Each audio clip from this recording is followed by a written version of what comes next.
Hello and welcome to Good Morning UK Have Your Say, a Force for Good's mid-morning show coming to you live from our nerve centre here in the heart of the great British city of Glasgow, with me, your host, Alistair McConaughey. Folks, we're broadcasting today across all our platforms as usual, across Facebook, across Twitter and across YouTube. And please do fire in your comments and your questions and do join in the conversation. We've got a great show lined up for you today. At 11 o'clock, we have got the author of this book, Brexit, The Road to Freedom. And that is Will Podmore, who's going to be joining the show at 11. And we're very excited to have him on as a guest. A great book. And we'll be talking about it, and we'll be talking about what he believes is the next moves for the great Brexit journey which we are on. That's coming up at 11 o'clock. Just to say hello to the folks who are coming in. Hello, Adam. We're good today, and we're very excited about the show that we've got going on. Good to see Alan in here, and also Margaret and Ben, as usual. Hope you have better success with the competition this week. And good morning to Sandra and to Alan and to Richard and Jim. Good morning to all these folk today. It's going to be a good show. As I say, we've got a great guest coming up at 11. And at a quarter to 11, we'll have our On This Day in British History. And we'll be asking a question about that for our competition, which will also be coming up at the top of the hour. And good to see Debbie and Stephen in this morning, and the sun is shining. We are walking on sunshine this morning here in Union City, Glasgow. Good morning, Jim, and also to Hugh and Jennifer and Angus and Eric and Brian and Ibrox Park. Always good to see Ibrox Park in from the county of Down. And Catherine, thanks for contacting us yesterday with your question. I hope we were able to answer it. And Adam says, happy birthday, Union Jack. Well, that was yesterday, wasn't it? The 14th of April in 1606, when James VI of Great Britain commissioned that flag for the merchant and royal navies. And Michael and Vic and Christine and Jeff. Now, we've got a question for you this morning. And our question is, did anyone see the leaders' debate yesterday? Did anyone see the leaders' debate? And if you did see the leaders' debate, who do you think won the leaders' debate? The leaders of the political parties at Holyrood. If you watched it and if you've got a comment to make on that, please do fire that in. We'd be interested in what you've got to say about it. Our impression was that Nicola Sturgeon simply concentrated on knocking Boris Johnson in particular, without really coming out with much other than just her usual rhetoric, supported of course by Patrick Harvey, the flowerpot man of Misery, who him and Nicola, they make a great a double team together. So what are your thoughts on the leaders' debate yesterday? Bill says, hope everyone's feeling great. Absolutely, you've got to feel great in this country. One of the greatest countries in the world. And Elizabeth. Debbie thinks, I thought Willie did well. Douglas didn't do too bad either. Yes. Catherine says that Sturgeon was awful. Derek says he didn't watch it.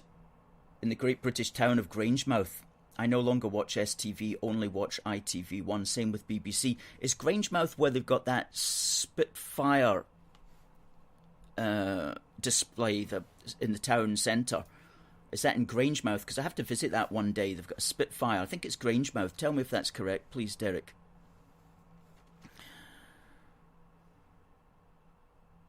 Indeed, Somebody said she mentioned Boris 9 times in about 2 minutes or something like that. Hi there, Linda. Sunny in southeast London. Fantastic. Good. You deserve some sun at last.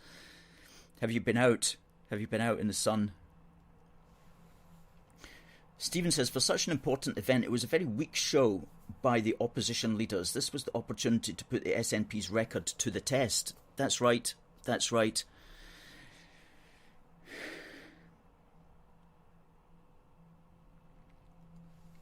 Wayne says, Sturgeon said she took her eye off the ball on drug-related deaths. Yes, not a particularly good turn of phrase, really, for such a serious matter. And of course, she's constantly promising freebies, as she was doing yesterday, and she's been doing in all her broadcasts, just freebies, freebies, freebies. Courtesy, of course, of the great British taxpayer. At the end of the day, that's who's paying for it. She never actually mentions that particular angle, which helps her cause. And indeed, she is obsessed with Boris. And Tommy says he turned it off when he saw Harvey. Well, that's quite an understandable reaction, I have to say. Sometimes we see him cycling about Glasgow like the Wicked Witch of the West in his bicycle, off to mess up somebody's life that day. Well, talking about the election, of course, coming up, we do have until Monday. Today is 22 days to go. Okay, countdown to the Great Scottish Ejection with 22 days to go, and the whole country's watching just to see that show.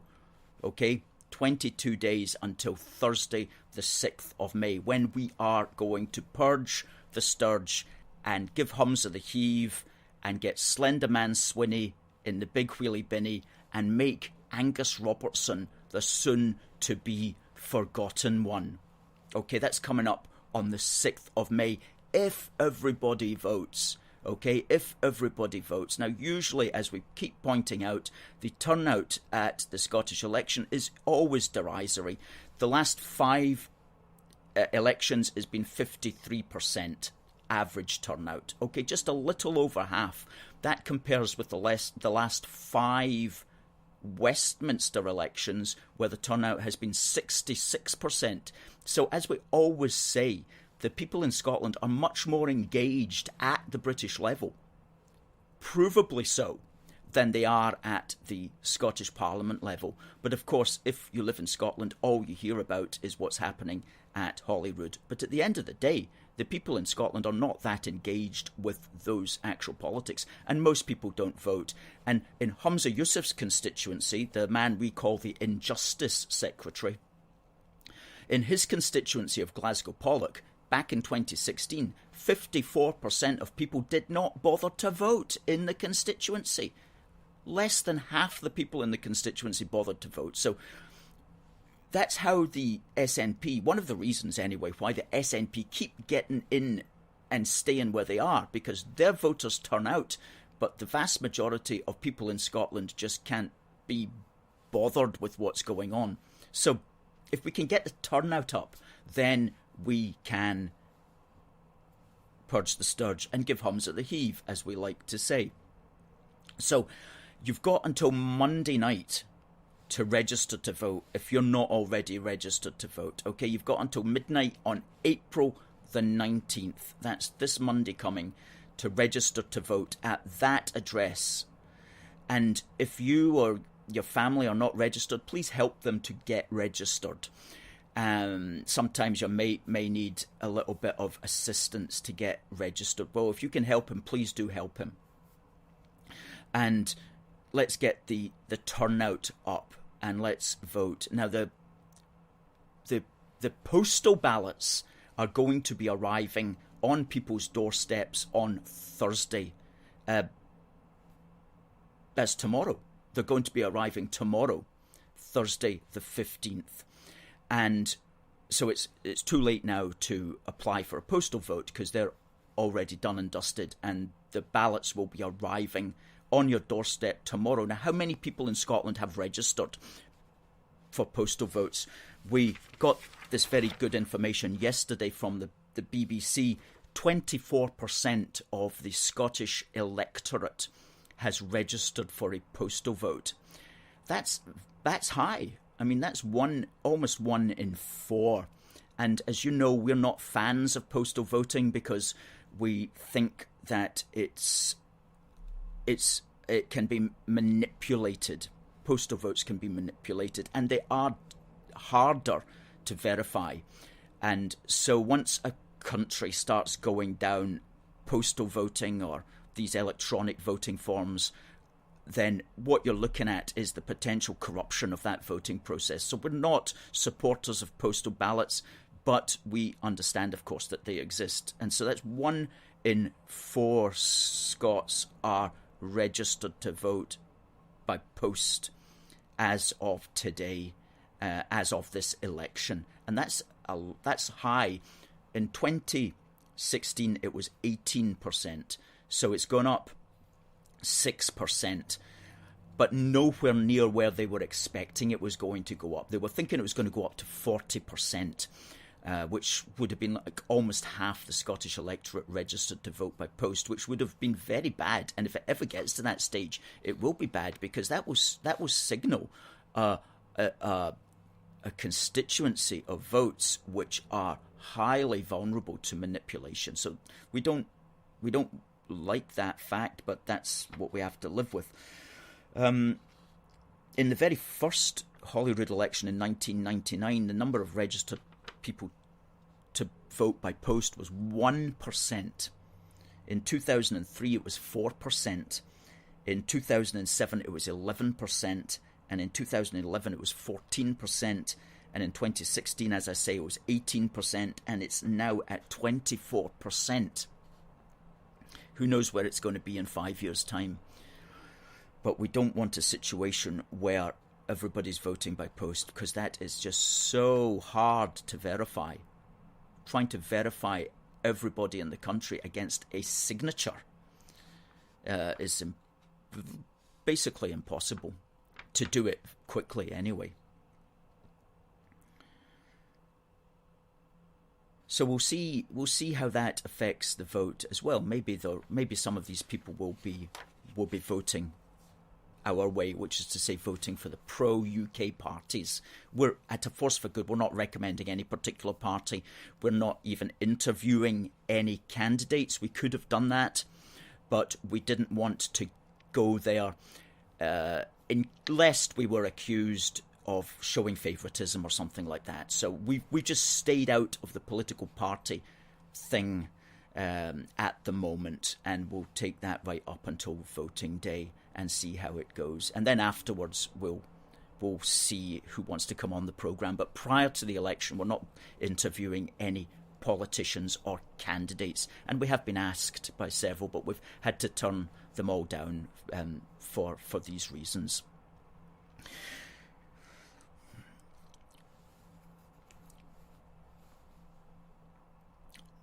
Adam jokes there, jokingly. He says, Scotland's being ripped out of Europe against our will.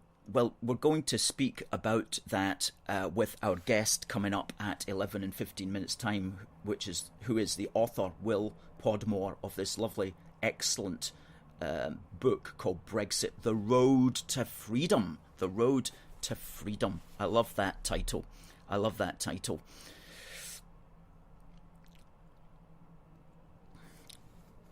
Now, it's 1:45, and this is our time for our On This Day in British History. And we always tell you what happened on this day, which is the 14th of April in British history. And listen carefully, folks, because we will be asking questions about this at the top of the hour for our competition, which is to win our Union Heart badge, which is this poster here. It's that badge there, it's that heart there. It's got A Force for Good written through the middle of it. So that's the prize today. Now, what happened on this day in British history? On this day, 14th of April, 1536, the Act of Union with Wales received the royal assent, and this was an act for laws and justice to be ministered in Wales in like form as it is in this realm. And that was passed in the 8th session of Henry VIII's Parliament. And we always think about the union of Great Britain with Ireland in 1801 and the Union of England, Wales and Scotland in 1707. But of course there was the union with Wales and England back in 1536. And it was arguably more of an annexation because Wales at the time did not have a parliament with whom to debate the matter. But nevertheless, the Act began the process of developing members of parliament for the Welsh regions. And a second Act of Union was actually passed in 1543 at the time when there were then Welsh members of the Parliament in London. So that was today the England-Wales Act of Union given royal assent in 1536 under the Parliament of Henry VIII. Fascinating information on Britain and its coming together. As we always say, a nation of unions built through time, much more than a union of nations, a nation of unions. Political unions, regal unions, social unions, family unions, a nation of unions. That's what we like to call the United Kingdom. Ryan says, Wales is, if you believe the polls, some place that retains the strongest unionist sentiment. Very possibly.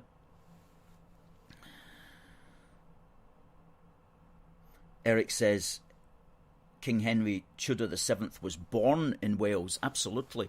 And the red dragon of Wales comes from the Tudor symbols on their royal heraldry.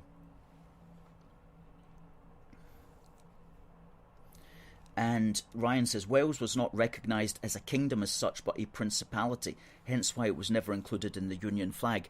That's correct. We had a wee conversation about that 2 days ago on the site, and people say, why is Wales not included in the Union Jack? Well, when the Union Jack was formed by King James VI, it was a union between the kingdoms, and that was to say the kingdoms of England, which included Wales as a principality, and Scotland. And so it was the English flag that was used. And at the time, Wales didn't have a flag to use anyway. The flags that Wales used were the regal flags. And right up until 1959, Wales didn't actually have an official flag of the nation. And it was only in 1959 that the Red Dragon was officially recognised as the official flag of Wales. And we do have some people who have incorporated in various designs the Red Dragon of Wales on top of the Union Jack. Our friend Caelan Wynne of Dramatic Scotland Creations has created a Union Jack with a Welsh dragon on top of it, which is very, very attractive for those of Welsh descent who like to use it.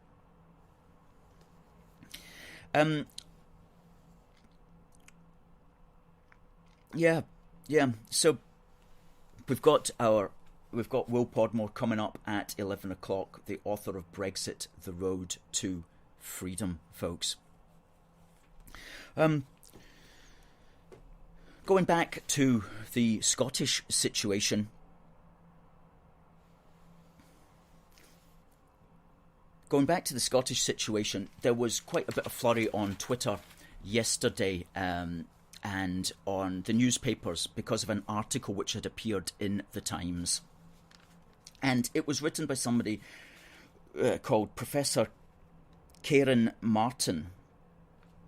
And he was saying that if, for example, the Scottish Nationalists win a majority of seats, then you must not deny them what they want, which is a second referendum. And of course, we have shown, and we've been at pains for the last several months to show that Holyrood is not the appropriate place to seek a mandate for a second referendum, because Holyrood is a devolved arm of the British Parliament, and it's at the British Parliament that you have to seek the mandate. It's at British parliamentary elections that such a mandate would have to be sought, because it is from the British Parliament that you are trying to remove your Scottish MPs. And that seems quite logical and straightforward, but of course that's an angle that the media don't want to talk about because it ruins their negative narrative of let's break up the UK in order to punish it for Brexit. Anyway, what struck me about this article was because it was so constitutionally wrong, yet it was written by somebody who was the Constitution Director in the Cabinet Office between 2011 and 2014.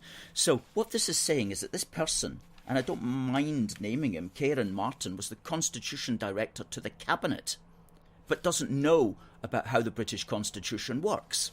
He even goes as far as to say that if the British government was to reject the request, the demand for a second referendum, then it would be saying that there is no lawful democratic path to achieving Scottish independence. Well, that's completely wrong. As we keep saying in our articles, the route is for the SNP, if they wish to seek a mandate for a second referendum, then they must stand as abstentionists at a British parliamentary election, and they must get a majority of seats and a majority of their electorate that way, and that will be sufficient for them to demonstrate that there is a demand for a second referendum. But unless they can do that, then they cannot use elections to a devolved parliament, that is, elections to a devolved arm of the British Parliament.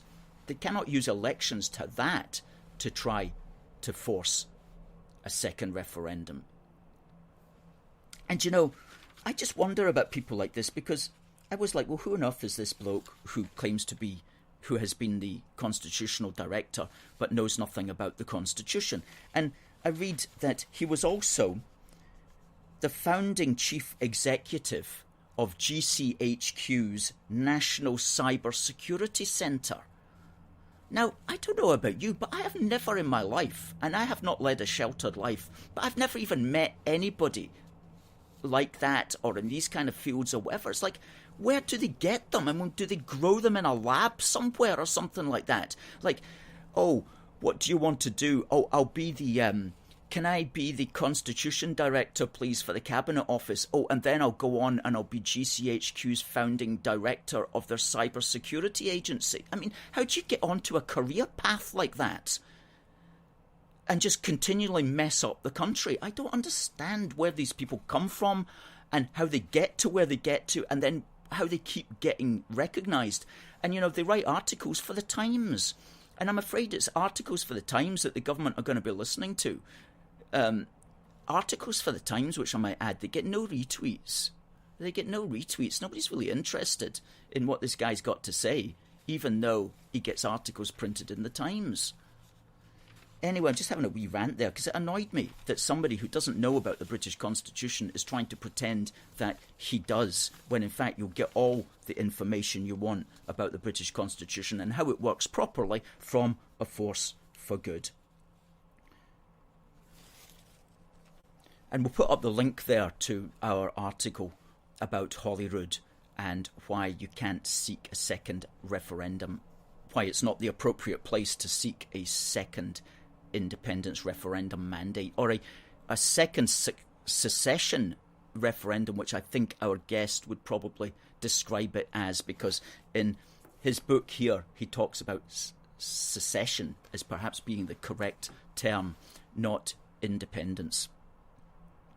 Now, I mentioned that we had our little competition for the badge. Now, the question for this little badge, which I will fire out to the winner today,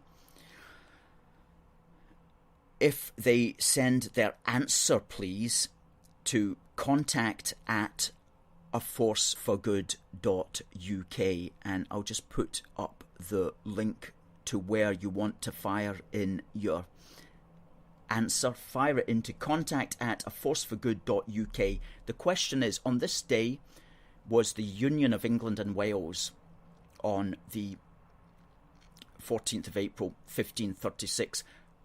Who was the king at the time? Okay, under whose parliament did that Act of Union receive royal assent? From what monarch?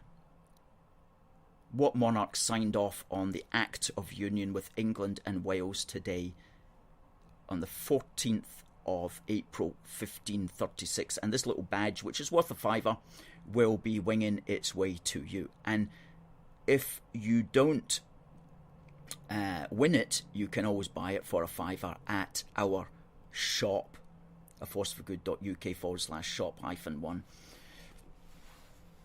Okay, now folks, please do share this. If you're watching, please do share on Twitter, and if you can retweet it with a positive tweet, then we will retweet you to over 26,000 people. Okay? Now, and please share, please give us a thumbs up on YouTube and a like and a share on Facebook, please. Now, just going to your comments before we bring in our guest. I see our guest is in the waiting room, and we'll be bringing Will on at 11 o'clock precisely.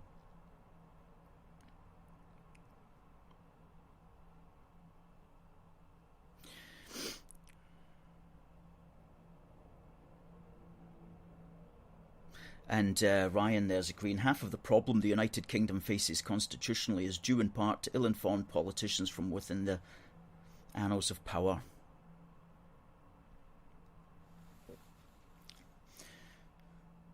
Louise liked our wee rant, utterly spot on.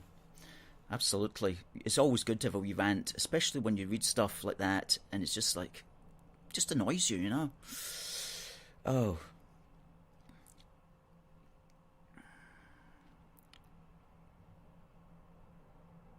And Stephen says, yes, you're right. The day the SNP win all seats in Scotland and refuse to send MPs to Westminster is the day they make a real statement. That's correct, and that's why we don't agree with, for example, Sinn Féin or something like that. Nevertheless, that's they're correct in their constitutional approach to it.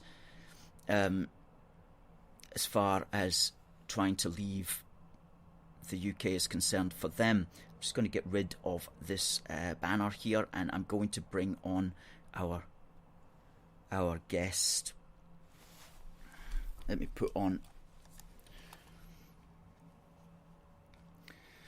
Now, our guest today, ladies and gentlemen, is the man who wrote this book, Brexit, The Road to Freedom. I've read it. You can get it from Amazon. It's really good value. There's a lot in it, and what I like about it is it's unfiltered Brexitology.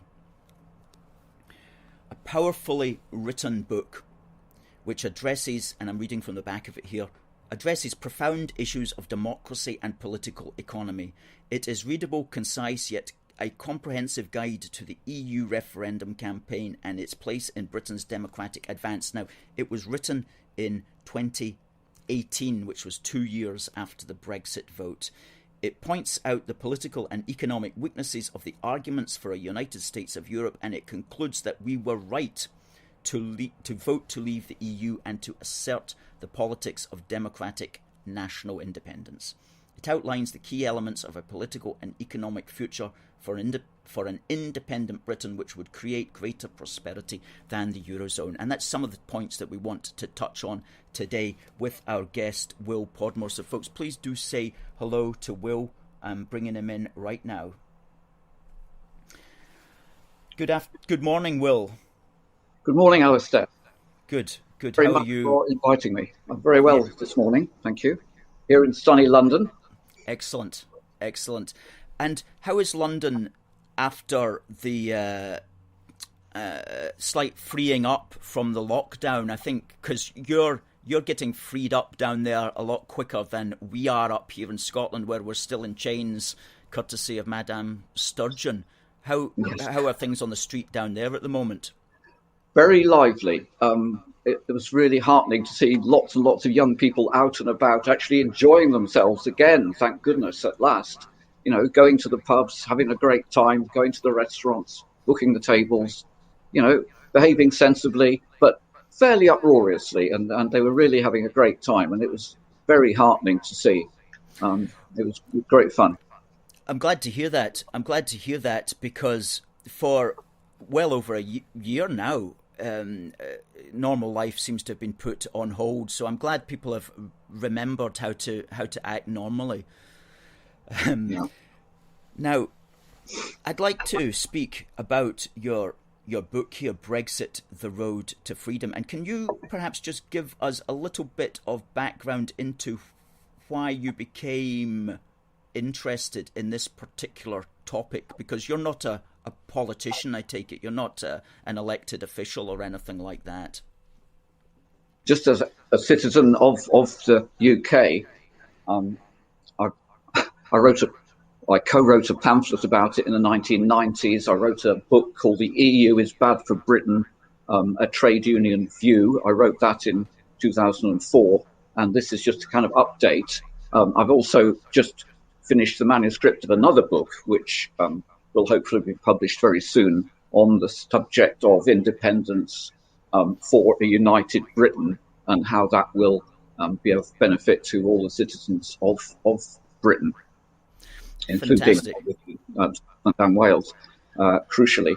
And in the Brexit book, there's a whole chapter on Scotland and on the whole issue of democracy. And it points out how the SNP is very dishonest in its appraisal of democracy. They do not respect the settled will of the Scottish people, which was expressed in 2014, which was a mandate for unity.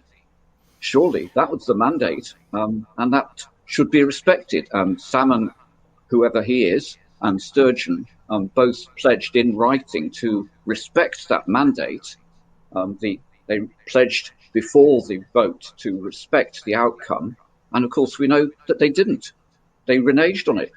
A bit like somebody over the Atlantic who didn't respect the majority vote in a recent US election for a while. At least he had the grace in the end to accept it and leave, the White House.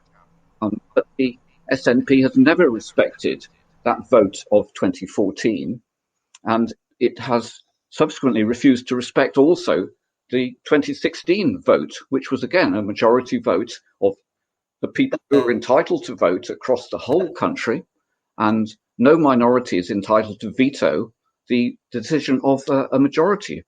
So who is acting like Trump? It's Sturgeon, not Johnson. And that is a crucial point to make about the democratic rights.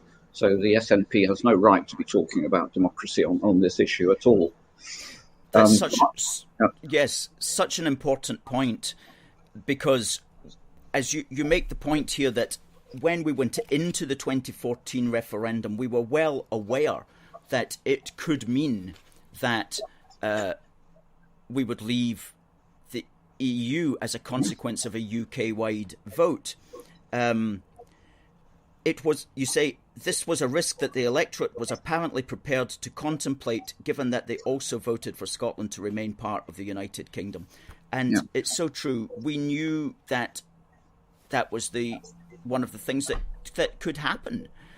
And we wrote an article on this very recently, pointing out that, the SNP will complain, for example, that Scotland's leaving because England voted to leave.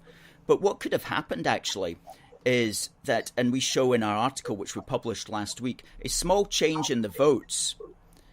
And what could have happened is that the United Kingdom could have stayed in the EU as a consequence of Scotland voting to stay, even though England voted to leave. So that could have happened as well. And at the end of the day, that's just the payoff that we accept as being part of a United Kingdom. Indeed. Looking at the current situation of Brexit, it's been kind of put on hold because of COVID. What do you see any benefits coming out of this COVID situation that can help the Brexit path to freedom? Indeed, our national unity has been a terrific asset. We've had the furlough scheme, which has been rolled out across the whole of the UK, which none of the individual parts of the UK could have funded on its own, but the British taxpayer, obviously including the Scottish taxpayer, has paid for the furlough scheme, which has been so effective. The UK-wide development of vaccines and the rollout of vaccines has been enormously successful. If we were still trapped within the EU's orbit, we couldn't have done as well. I mean, look at how poorly France has coped with the need for a vaccine, the need for a vaccine development industrially and also in terms of the rollout. It's been very poor indeed. Our independent approach has worked very well. Government, private industry, universities have worked together, put a lot of money together into developing a vaccine industry, which makes us much more resilient to cope with any future variants of this particular horrible virus or any new pandemics which might occur. And in general, this shows that having the capacity to make your own decisions as a united, strong nation puts you in a far better position to cope with emergencies, unexpected crises, and so forth. The whole effort to develop a vaccine has shown the necessity, I think, of a self-reliant economy, of reshoring our industrial strengths, not relying on worldwide supply chains, but actually coping within our own country. And another example of this should be that we restore our shipbuilding industry. Now, the Scottish administration, the SNP administration, has got a record on procuring new ships, which even one of its own Holyrood committees called a catastrophic failure. Now, we need to build new Royal Navy ships to protect our shores, to protect our fishing, and we need to have these ships built in Britain, which obviously would include on the Clyde. But the SNP's record on its own showing is a catastrophic failure. Over and over again, the SNP's record is abysmal because they don't focus on what needs to be done. Even on a matter like drugs deaths, Ms. Sturgeon was talking about it last night and saying we took our eye off the ball. Earlier, she described her administration's policy on drug deaths as indefensible. That record was indefensible. That is true. And it's not just about her drugs policy that her administration's record is indefensible. That's pretty well across the board. Look at their attitude to procurement of ferries. Look at their record on education, which we shall be judged on. Oh, yeah, right. You know, pathetically bad. Their record on health. Everything they've actually had under their own control, they've done really poorly. So why give them any more control? They're just not up to it. Exactly. And at the end of the day, they want to give away control to the EU if they had their way, which is, of course, a crazy situation. I was reading this article independence risks economic havoc for Scots, which appeared in the Daily Telegraph on the 29th of March, and it's actually a very good summary of the various problems that the SNP is facing, and it points out a modeller from the London School of Economics said that, quote, for an independent Scotland to be better off inside the EU, independence must destroy a sufficiently large share of Scotland's trade with the rest of the UK that the EU becomes Scotland's most important trading partner. Talk about cutting off your nose to spite your face. Economically, it doesn't make any sense at the present moment. And they get away with it because nobody really knows any better. And it's kind of absurd for them all, and for the Scottish Green Party, we call them the Scottish Cabbage Party, to claim that they've got this great love for Europeans per se. Well, if they've got that love for Europeans, which is great, don't they have any love for their family members in the rest of the United Kingdom? It seems that their love is very carefully handed out only to the ones that they politically favour. So there's nothing really in their situation that makes any sense. And I'm so glad that you've written this book, Brexit: The Road to Freedom.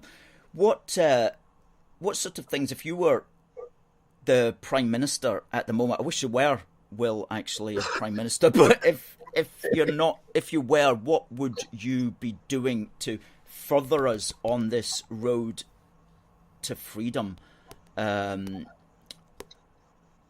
I'd be using our freedom from the state aid rules to put money towards rebuilding industry, and I put a lot of money towards rebuilding apprenticeships, proper high quality apprenticeships, so that our young people have a future, not stacking shelves in Amazon or Asda, but actually creating useful products, which is what we need.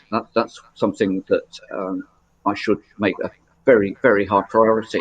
Unfortunately, the government talks quite a lot about investing in apprenticeships, but it doesn't actually do enough at all at the moment. So that is something that does need doing.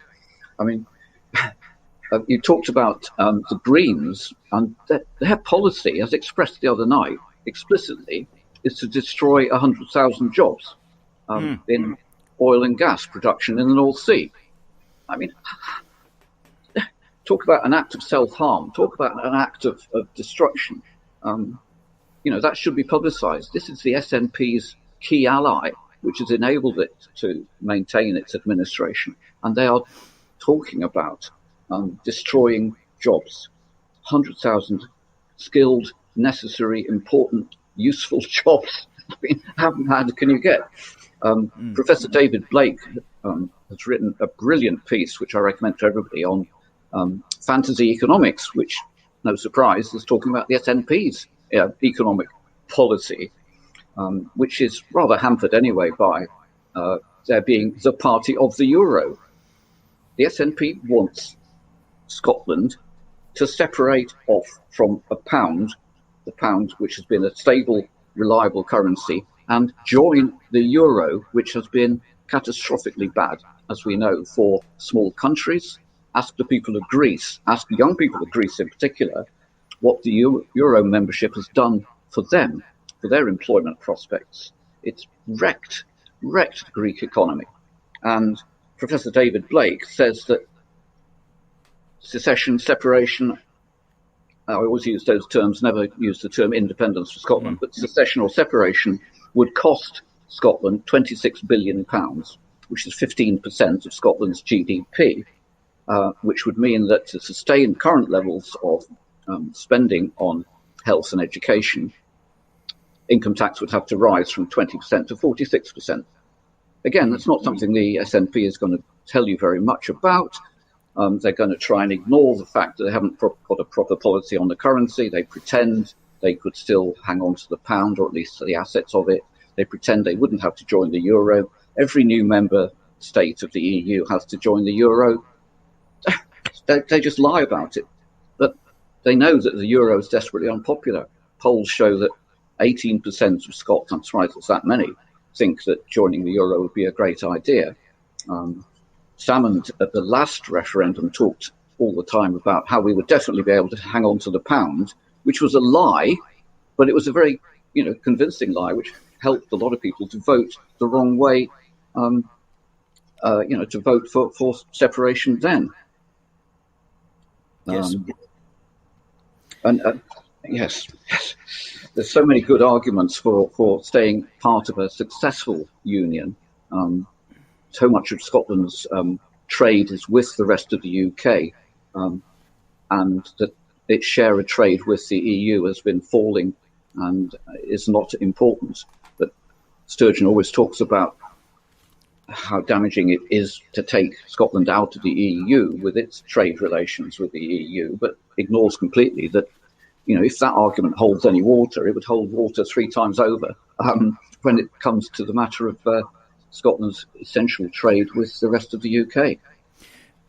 Absolutely. In our wee book for the Union, which we published this year, we point out, we've got a wee graph there showing that Scotland does significantly more trade with the rest of the UK than it does with the rest of the world, and over 3 times as much as it does with the European Union. And so we're not going to stop trading with the Europe. That's something that we tend to forget as well, that we're still going to be trading with Europe. It's not like even with Brexit, we're still trading with Europe. It's just we're not tied into their various rules and regulations. And you mentioned that important one about state aid as well, which has hampered, I think, you know more than me on these matters, but has hampered the rejuvenation of British industry. And the governments of all stripes would always complain that they can't support this factory or that factory or whatever because of EU trade rules. That was always the get-out clause. And they shouldn't have that excuse anymore. And I'm with you. I would like to see Britain develop a more self-reliant, you used that phrase, a more self-reliant economy, producing as much as we can at home and trading more sensibly with others as well, which is definitely the way to go, especially if your country is facing some kind of emergency, whatever that may be. And we saw how easy emergencies can happen when that ship got stuck in the Suez Canal. And I don't know how much food's coming up to Europe via that way or anything like that. But just wee things like that, which go on for a month or two, can really end up compromising the supermarket shelves and the petrol in your car and all sorts of stuff, unless you've developed a self-reliant nation. We need to get back to that. And I think that's one of the themes really of your book, is that freedom comes from having that self-reliant nature as a nation, and there's more potential to build that within a sovereign political situation than when you're tied into dependence upon others. I think we've got the majority on our side, Alistair. I'm sure you appreciate this. British Social Attitudes Survey, which I thoroughly recommend to everybody, the recent survey said that 85% of people in the UK wanted Scotland to remain in the UK. It's very important indeed to emphasise that people like me who are not in Scotland love Scotland, want Scotland to stay part of the UK. My wife was born in Aberdeen, for instance. We've got family connections. All of us have family connections across the UK in a way that isn't quite replicated across the European Union. And it's, majority in the UK want Scotland to stay. Majority in Scotland want Scotland to stay in the UK. That recent Survation poll showed that 57% of people, when asked a fair question posing the 2 alternatives, they actually said, yes, we want Scotland to remain in the UK. And only 8% in this poll thought that independence, secession, was a priority at the moment. Well, obviously, recovery from COVID is absolutely crucial. And running a sensible economy is absolutely crucial. And unsurprisingly, SNP is not interested in those two things. One, it can't do it. And two, it doesn't want to do it. Because the worse things get, the more they can say, oh, it's the English's fault, it's Boris's fault. They personalise everything instead of looking at the realities of the situation. That's so true. Now, just as we're concluding here, Will, can you tell us where's the best place to get your book and how much is it? Well, it's on Amazon, that's the place to go. Okay. And the price currently is £9.95. Some people may be offering it slightly cheaper on Amazon. Right. But it's there, and you can buy it from me via Amazon as well. Right.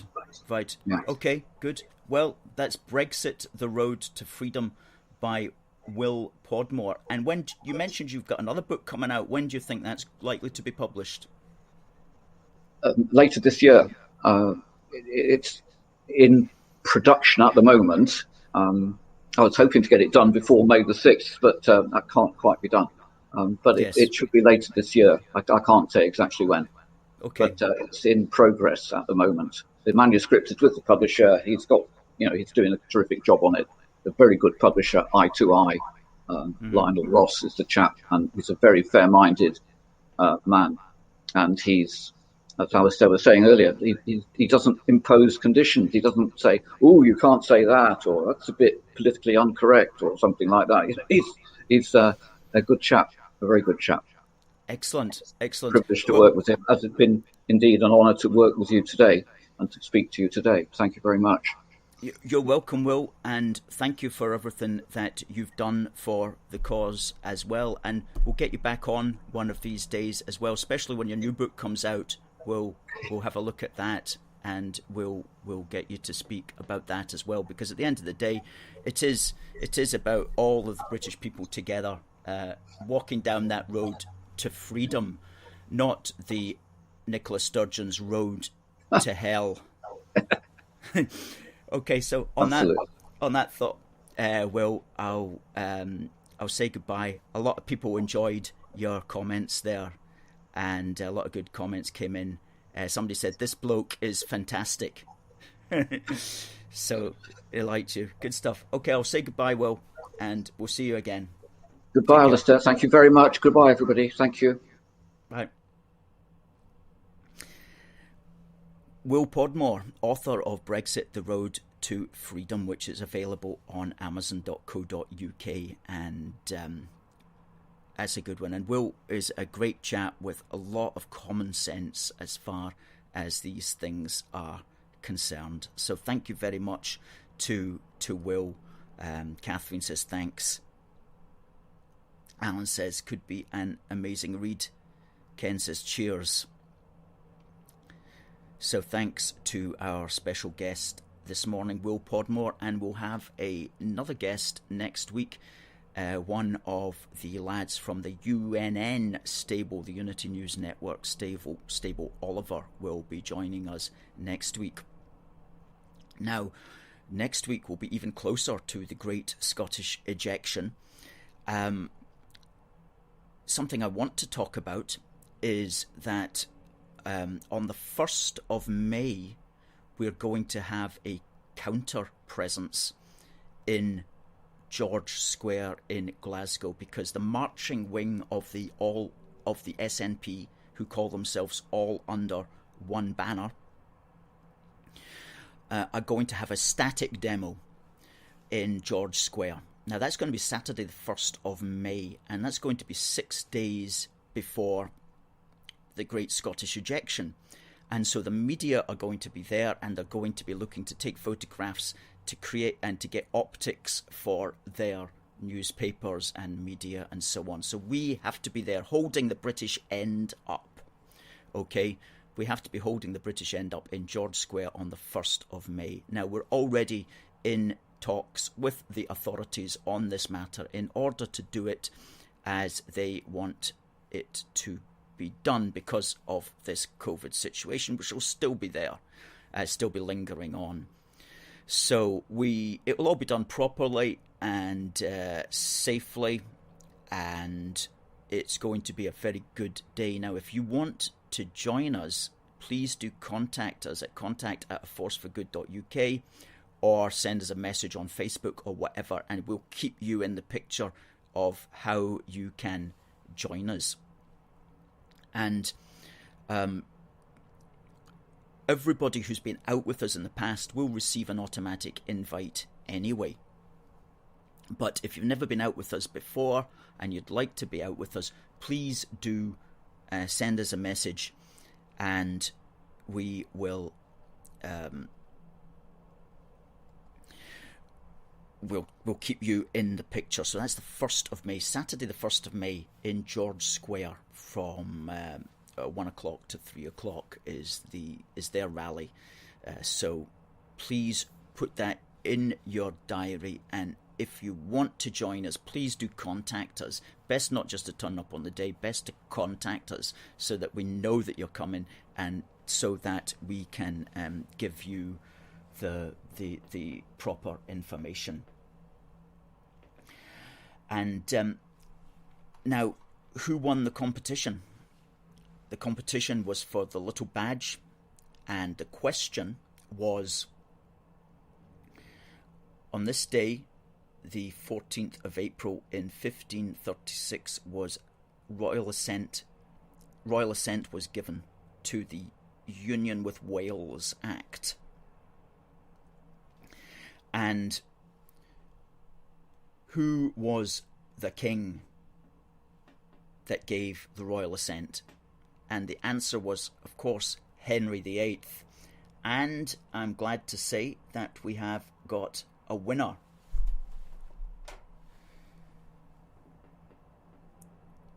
We have got a winner, and I will just bring the name up there so that the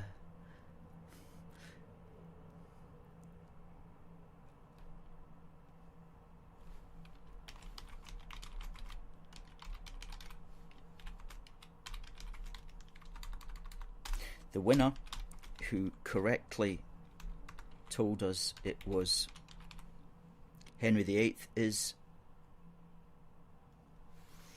Ben Prophet.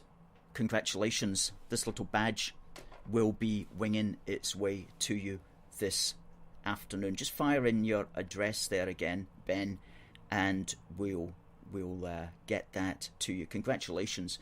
And yeah, that'll be coming to you. Good stuff. Ken says, oh, thank you. That's nice. It's Bill says, wear your badge with pride, Ben. And Bill, you asked the question, where can that book be got? And the book can be got from Amazon. Just type in Brexit, the Road to Freedom. And Kazi says, well done, Ben. And Adam says, well done. And Samuel, you just missed out by milliseconds to Ben, I'm afraid. Sorry about that. As did Stephen. As did Debbie as well. Tommy says, well done. Linda says, well done, Ben. Alan says, nice one, Ben. And Ben says, congratulations, thank you. He says, I will wear with pride. Fantastic. Rule Britannia, absolutely. Congratulations to this week's winner of the quiz, Ben Prophet. Well done, Ben. Folks, it's 11:30. It's time for us to say goodbye. We have not been doing any of our outside broadcasts this week because of the sad passing of the Duke of Edinburgh, who is getting buried this Saturday. But we'll be back out in the constituency of Glasgow Pollock on Monday for our 15-minute show, which will be our countdown to the Great Scottish Ejection, and we'll be running that on Mondays, Tuesdays, Thursdays and Fridays from the Great British constituency of Glasgow Pollock, trying to get people to come out and vote, and to vote for anyone but Humza, and to vote tactically as well, if that takes their fancy. But we've got to get Humza out, and we're going to be back on that on Monday. And we'll see you folks. We'll see you folks next Wednesday at this place, same time, same place. Glad you enjoyed it, Tommy. Glad you enjoyed it.